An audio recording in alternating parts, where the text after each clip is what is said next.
Hello friends, family and strangers on the internet.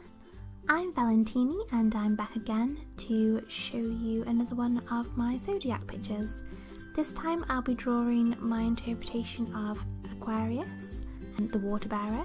It might not be the traditional imagery that you might conjure. This is just my interpretation, so if it's weird or it's wrong to you and you are an Aquarius, I do apologise. Although I do really like to draw, I tend to go quite large breaks in between doing a sketch. So I always draw myself a framework before I start an image with a person. So I do a line of movement and I build my skeleton up around that line. A lot of people can just draw straight off the bat and they draw these amazing things, but I need that framework to make sure that I'm doing all my proportions correctly. It just helps me out a lot. I always recommend it for anyone who says like, oh, I have trouble with anatomy. Always draw your skeleton and then you can't go wrong. I had an idea for what I wanted to do for this picture, but I wasn't sure if it was going to work out or not.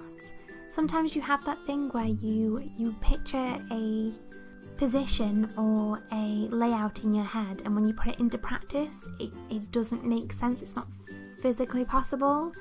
And although it's fantasy and it's just imagination, I like my images to sort of look like they could at least be possible. And because of that, I had to make some changes to how I wanted her arms to be and how I wanted her legs to be angled in proportion to her back. With this being only an A4 sketchbook as well, I felt I couldn't really get the detail that I wanted to get in, especially around her face. I always like to take up as much of the page as I can, because it just allows you to get even more detail into there, and the bigger you draw, the bigger the space for your tiny paintbrush to get into to do all the different layers and all the different shading that you want to do.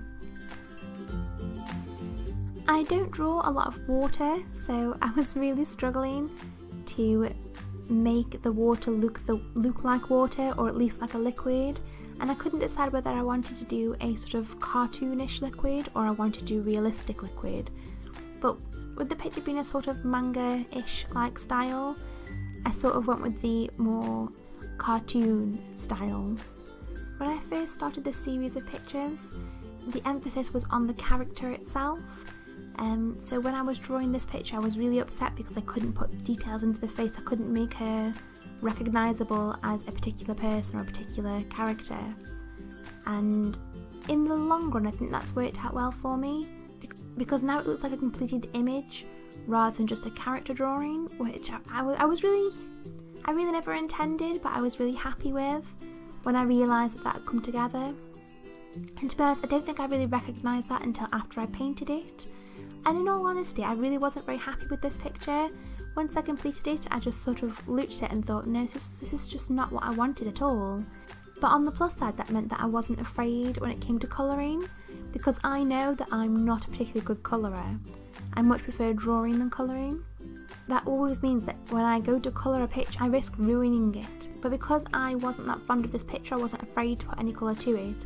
And now that I have coloured it, I'm quite happy with the end result.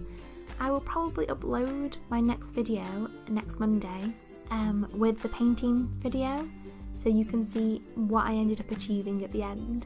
But in the meantime, this is Valentini. I hope you've enjoyed this video. If you liked it, give it a thumbs up, and if you really like to see me drawing all these naked women, then then subscribe to me, because I'm sure that's something I'll be doing more of.